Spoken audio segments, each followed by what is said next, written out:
एक बार गौतम बुद्ध एक नगर के बगल से गुजर रहे थे। उन्होंने थकावट के कारण एक पेड़ के नीचे आराम करने की सोची। वो पेड़ के नीचे अभी बैठे ही थे कि उस नगर की एक ब्राह्मणी रोती हुई अपने पुत्र के शव के साथ आई। उसे जब पता लगा कि गौतम बुद्ध आए हैं तो वह दौड़ी कि वे मेरे पुत्र को जिंदा कर देंगे। उसने रोते हुए गौतम बुद्ध से प्रार्थना की कि वे उसके पुत्र को जिंदा कर दें। वो इकलौता पुत्र था उस ब्राह्मणी का। वह बुरी तरह रो रही थी। गौतम बुद्ध ने उसे आश्वासन दिया, शांत किया और बोले कि मैं ऐसा अवश्य कर दूंगा, किंतु एक काम तुम्हें करना होगा। ब्राह्मणी बहुत खुश होकर बोली, क्या काम? बोले, तुम इस नगर के किसी भी घर से थोड़े सरसों के दाने ले आओ, किंतु घर ऐसा होना चाहिए कि उस घर का कभी भी कोई व्यक्ति मरा न हो।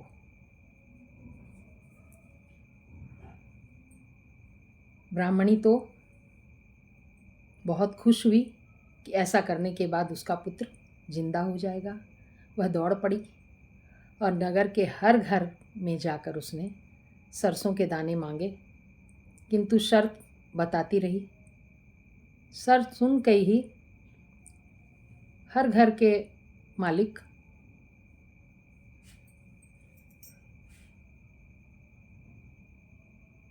उसका कुछ कर नहीं पाते थे। कहते थे, भाई हमारे घर के तो लोग मरे हैं, तो हमारे घर की सरसों से तो तुम्हारा काम चलेगा नहीं।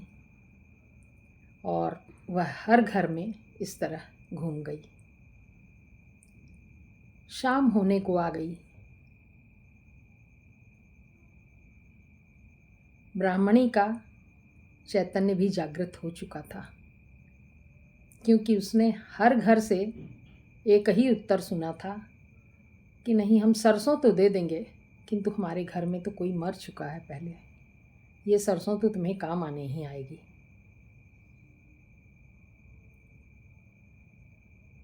जब वह गौतम बुद्ध के पास लौटी तब तक वह शांत हो चुकी थी। वह समझ चुकी थी कि इस संसार में मृत्यु एक निश्चित विधान है। जिस तरह से मनुष्य जन्म लेता है उसी तरह से उसकी मृत्यु भी बिल्कुल निश्चित है।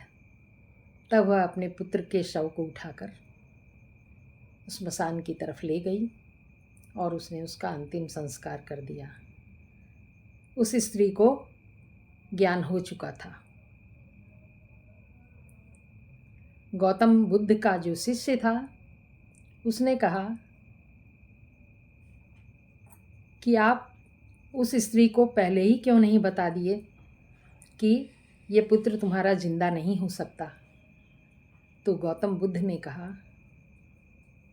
कि पुत्र, वह इस तरह नहीं मानती।